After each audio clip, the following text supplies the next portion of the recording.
We've covered it with a nice thin even coat of the liquid white, and it's nice and wet and it's ready to go. So why don't we take off, and maybe today we'll do a happy little winter scene, and maybe we'll put a little color in it so it's not quite so cold. I'm going to take a little touch of the Indian yellow, just a very, very small amount on the 2-inch brush, very small amount. And let's come right up in here and let's just put in a little touch of the yellowish color, something maybe like so. Maybe like so. And we're going to run all the colors across the screen for you, so you know what we're doing here. Almost forgot to tell you that. I got involved with the squirrels, and son of a gun, almost forgot it there. All right, now then, without cleaning the brush, we'll take a little touch of yellow ochre. Just a little. Don't need much. There we go. Take that, and we'll come right in here. And I'm just using little crisscross strokes. There you can see, with just little X's. And we'll just bring this right around like so. There we are. Okay, and just blend this. There. Okay, and just blend it till you can't tell where one color stops and the next color starts. All right. Now then, maybe a little color right up in here. Once again, without cleaning the brush, I'm going to take a little tiny bit of the bright red, very little amount. And let's go right up in here. And we'll just drop a little of that in. Now then, sometimes winter scenes can be so cold that they're almost unpleasant. I like to make winter scenes that have a little bit of bright color in them, and it really makes them pretty and makes them shine. It makes you feel good in here. Let's take a little phthalo blue and alizarin crimson. I'll just mix these on the brush. Proportionately, though, much more crimson than the blue. The blue is many, many times stronger. There we are, crimson and phthalo blue. Take a little touch of that, and let's just put a little bit of that right in like so. Still using the little crisscross strokes. There. Okay, and we just fill the sky up. Just fill it up. Now you can use this lavender color against the yellow without it turning bright green, because if you mix lavender with yellow, it just makes a pleasant brown, and that's okay. We can live with that. We can live with that.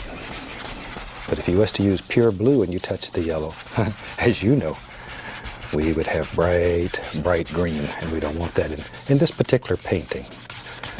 Okay. And we'll just wipe this down here. This is going to be a little winter scene. Oh, maybe we'll have some snow down here, and we'll just use this as part of the shadows when we get finished. It's also a good place to clean the color off your brush. Now then, speaking of cleaning color off the brush, let's wash our old brush. Shake off the excess. And then off you go. That's the most fun part of this whole technique. I'm going to take a little bit of the titanium white now, right on the little 2-inch brush, or the big 2-inch brush, whichever. Just a little color, that's all we need. And let's go right up in here. This is going to be our light source. Let's make this quite bright and quite shiny, but a clean brush with a little white on it. Titanium white. Use the titanium because it's firm. You don't want to use the liquid white. There. Liquid white is just a base that we put on the canvas so the color blends right on the canvas. Now then, we can begin blending this right together. Just like that. And you can blend it to any degree of softness, or you can leave it quite harsh. It's up to you. It's totally up to you. Painting is very individual. There now, very lightly. We can just begin blending this out until it gets as smooth as you want it. There. Okay. But isn't that a wild sky? It's very easy. And when you're doing this at home, I suggest that you stand back and look at your painting. It's very difficult when you're very close to it to tell if your color's blended sufficiently. All right, good. There we go. Very effective and very soft little sky. Wash your brush again. I just like to wash the brush. I'll look for any excuse. Tell you what, let's have a nice mountain ridge up through here. And for that, I'll just keep using this lavender color. I'll put a little black in it. So we have black, alizarin crimson, a little bit of phthalo blue. Just midnight black and alizarin crimson by itself will make a very nice lavender color. There we go. Pull the paint out as flat as you can get it. Cut across and get our tiny little roll of paint right there. Okay, let's go up here. Now you got to make your first major decision in this painting. Where does your little ridge of mountains live? Maybe ours lives right up here, wherever you want them. And the only thing that we're worried about at this point is the top edge of this. We could care less what's happening anywhere else. Just on the top here. There we are. Really hope you enjoyed seeing all those little squirrels. They are so precious. And if you've been with me before, you know that I'm sort of a fanatic for all of God's little creatures, and especially little squirrels and stuff. I really like those. Those are loner squirrels. I got those from the bird lady here in Muncie, Diana Schaefer. But at home, maybe I'll show you for the series is over. I have 3 little gray squirrels that I'm raising. And they came from another bird lady who lives in Orlando. And she's allowing me to raise these other ones at home. And if you think that's not a chore, you try taking care of 3 little baby squirrels at one time. It's like having 3 children. Will certainly keep you busy. I'm just using a 2-inch brush here. And my mother helps me with the little squirrels sometimes. She gets a kick out of feeding them too. They're a great deal of fun. And even if you don't raise animals or touch them or play with them, it's a great deal of fun just to watch them. Shoot, just putting some food out in your yard or something, you can attract a multitude of little creatures, squirrels and birds and etc. And personally, I think they're just fantastic to watch. There we go. And we need to take care of these little creatures because they're sort of the barometer to tell you how the ecology is doing and how we're taking care of this old world. The animals disappear, guess who's next? There. Enough of my ecology kick. I'm going to take a little touch of the bright red and go right into some titanium white. I want very little paint, or very little red in this paint. Just enough to give it a little flavor. Then we'll get a tiny little roll of paint, a very little paint right out on the edge of the blade. Okay? Thought maybe today we'd just do a little ridge of mountains, and all you do is just touch and just let it gently flow down. No pressure. Can't say that enough. Absolutely no pressure. The more delicate the touch, the nicer this will look. And we'll just start working some of these little areas. I don't want this to look like one of our big mountains that we normally do. I want it to look like a little ridge. I want to take a little black and white and a little touch of that lavender into it, just to make a shadow color. We can start here and there. We'll just start adding a few little shadows in here. There. Midnight black, a little white, and a little bit of the lavender color that we use to make the base of the mountain here. That's really all we have. Very light, very gentle. We don't want much color up here. Very gentle. There. This is where we test to see if you have a delicate touch.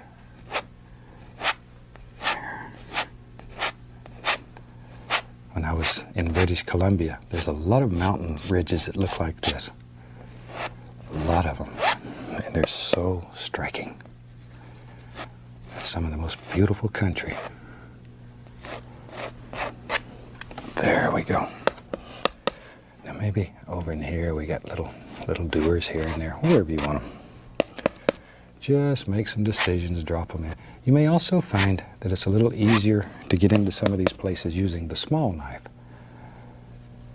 There we are. Whichever's comfortable for you. That's the reason we designed a couple of different knives, so you can try it until you find the one that works the best for you. Some people like the large knife only. Some people like the small knife. It's really an individual thing. There we go. And here and there, maybe there's some little, might even be a little peak here and there, a little bump. Just let your imagination take you wherever. Big thing here is I don't want much paint. We're going to blend most of this out. All we're looking for here is just some little indications. And we just sort of vary it back and forth between the shadow and the highlight color. And even sometimes to show something really deep, we'll take a little dark, make a deep shadow in there. This is just the base color, a little bit of the base color, and you can play it here and there. There, see, just, but not much of it. It's very strong, and very quickly it'll take over your whole world. So just a small amount. And you can play with these for hours if you want to. You don't have to paint this fast at home. You don't have to. Use your old VCR and record it and do it at your own leisure. There. Hope you enjoyed seeing Dana again. Dana's been on quite a few of the shows. He's really an outstanding young artist. And he lives here in Muncie. So a lot of times when I'm here filming, he comes over and keeps me company in the studio. And so one day we decided to put him to work. Enough of that sitting around taking life easy. There. Okay. Now then, let's blend this out a little. And when you're doing this, you don't have to be real careful because we're going to blend the whole thing. I'm going to tap the bottom because I want the bottom to be very soft and very misty, very diffused. And then very lightly, almost all the way to the top, begin blending. See, that's the reason we didn't have to be very careful, because you're going to blend it and soften it, and that'll bring it all together. There. I like these little paintings that are very soft, but you could do this so it's very sharp. It's an individual thing. Do it any way that you want. All we want to do is show you how to do it and to give you a couple of ideas. There. Okay, maybe back in here we'll have some little trees and stuff for that. Tell you what, let's have some fun. Let's take a little Van Dyke brown, a little dark sienna. We'll just mix them together. I'm going to take a little white and throw in there too. Just to lighten it up, maybe a little more. There we are. I'm looking for sort of a medium brown color. Ooh, I hit a little of that lavender too. That's all right. Okay, let me wipe my knife. That's all right. Because, you know, we don't make mistakes. We have happy accidents. And that's when you really experience the joy of painting. All right, now then, load the old fan brush full of color. A lot of color. A lot of color. Let's go up in here. Now, maybe back here in our world, there live some little distant trees. They're back in here. All you have to do is take the fan brush and sort of tap it downward. And begin thinking about basic shapes and where you want them to live. And just begin tapping. It's really all there is to it. There they go. Now, sometimes, let me show you something here. Sometimes I get letters and people say my background trees look like fence posts, like that. The only thing wrong right there is you don't have enough. If you just go back, if that happens, just add in a few more. These are a lot of trees that are far, far away in the distance. Far away in the distance. There we go. Maybe they come over. Shoot, maybe it goes up here. It's up to you. Anywhere you want it. Anywhere that you want it. There we are. Okay. Maybe right on up there. I don't know. Wherever you want it. So I say, this is such an individual thing. It's the reason we don't really want you to have you just use patterns and trace and etc. We really would like to see people learn to be creative on their own. And this is the freest style of painting I have ever seen. Maybe there's one here that you can see a little more detail. See? That easy. Because it just looks like he ought to be there. Now then, I want to create the illusion of mist down at the base of these. Very firmly, using the top corner only of the 2-inch brush. I'm just tapping, but very firmly. You can probably hear how much we're tapping there. You see our new opening on the show? Isn't that fantastic?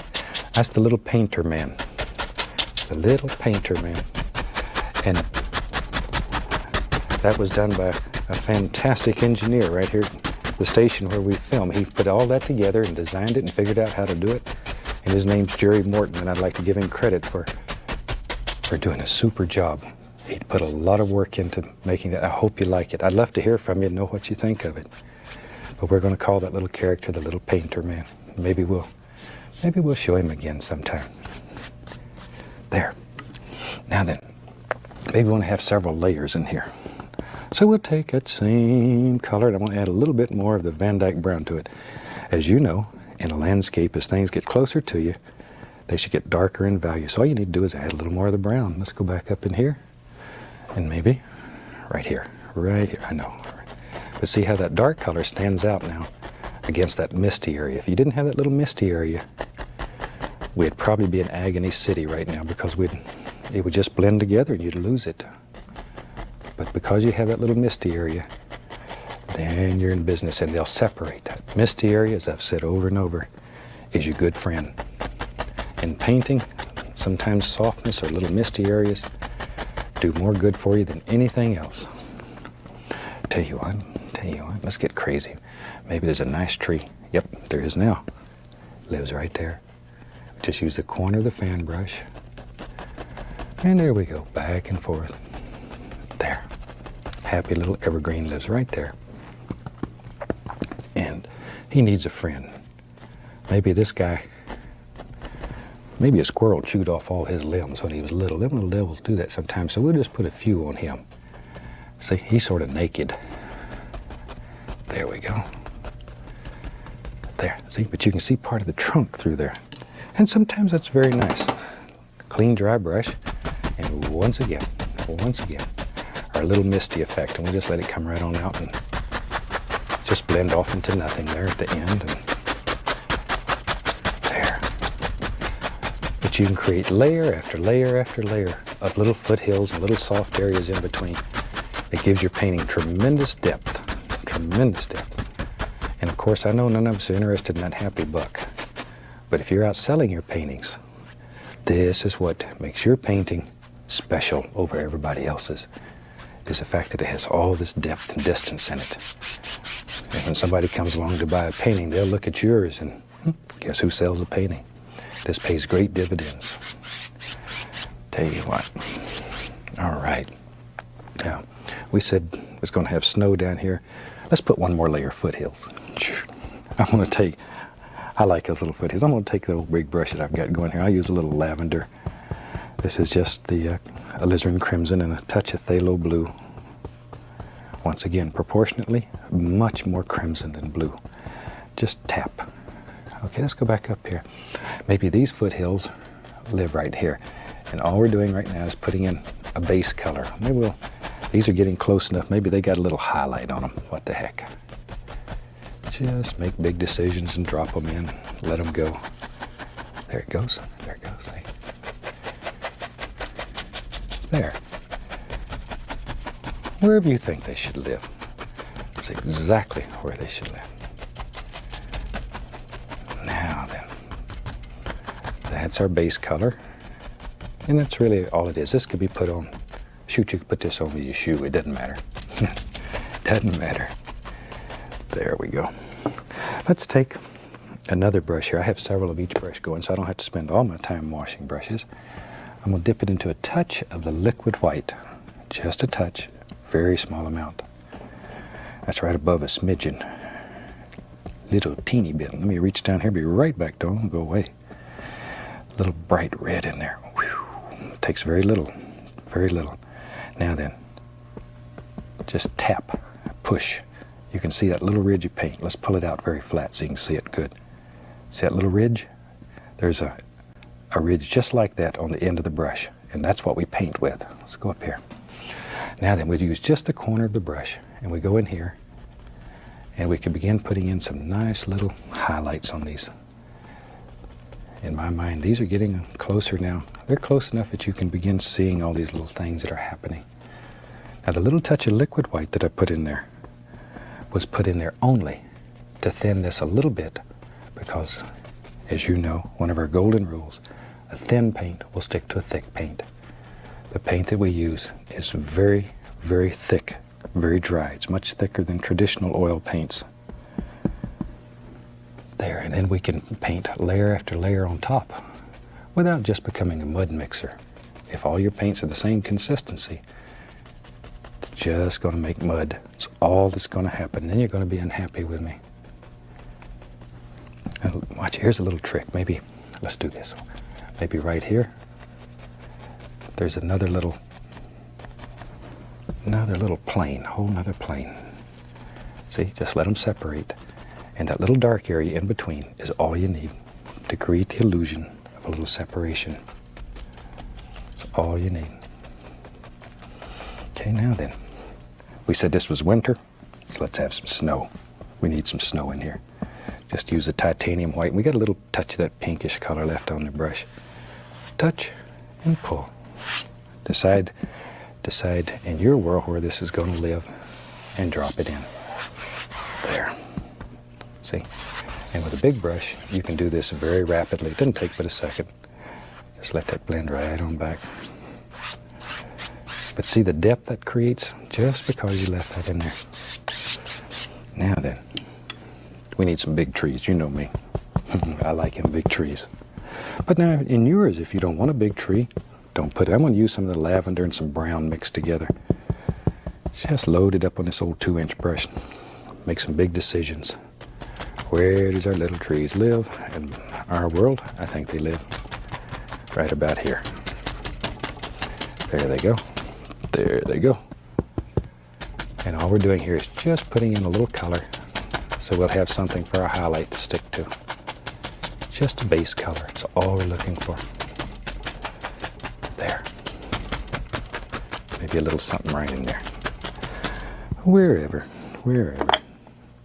Now then, we'll go back to the old 2-inch brush that we were using. It has a little bright red on it, a little titanium white. And let's go back in here and just put the indication of some nice little snow-covered things that live up here on this tree. But it's just like if we were putting green leaves up here. Think about form and shape. Don't just throw this on at random. It's most important that it gives shape and form to your tree. Most important. In some parts of the country, when winter comes and Jack Frost plays through the trees, you get all of these beautiful things just hanging around. There we are. So, here's another one. Maybe it lives right here. And it just goes right on out to about there. There, wherever. Another one right there. And you put just as many or as few as you want in your world. Now then, we want to pull a little of this out into the snow to create the illusion of a shadow. And it shows another plane, just the fact that it moves there. A whole other plane in your painting. But snow is one of the easiest things to paint when you have a big old brush like this. Take a little touch of the liquid white. And we can put the indication here and there of just a little trunk wherever we want it. There we are. We just want to show some indications. Just a few. Aaron, we can take the knife and just scrape in some sticks and twigs. There. There and there, a little bush, it lives right down like that. So it's not just a straight line, and pull that out too. All right, let's have some fun over here. On the other side, we'll go into a little brown. Let me get a little paint thinner on the liner brush. And maybe in our world there lives, this is your bravery test. Maybe there it is, a happy little tree. And maybe this one's naked out here. There, yeah. Okay, let's give him some arms. I got a letter from a man one time. He didn't believe me. I'd even given the trees arms and legs and foots and names. But that's all right. In your world, if you want the trees to have foots, you can do that. If you want them to have arms, if you want to give them names. There we go. There we are. Okay, maybe there's a few little sticks and twigs, some baby trees growing around here. Right down like so. Let's take a fan brush. Take an old fan brush. We're about out of time for today, so I'll just show you. Take a little lavender color. A little bit more into the reddish hue. There. A little alizarin crimson and phthalo blue. Put a little hill right there. A little touch of our white. Grab it and let that just move right off into the snow. See how easy that is? It's also an excellent way to make little sand dunes if you're doing little seascapes. That easy. Shoot, I think we about have a finished painting. Try this. I think it's a very warm winter scene that you'll enjoy doing. From all of us here, I'd like to wish you happy painting.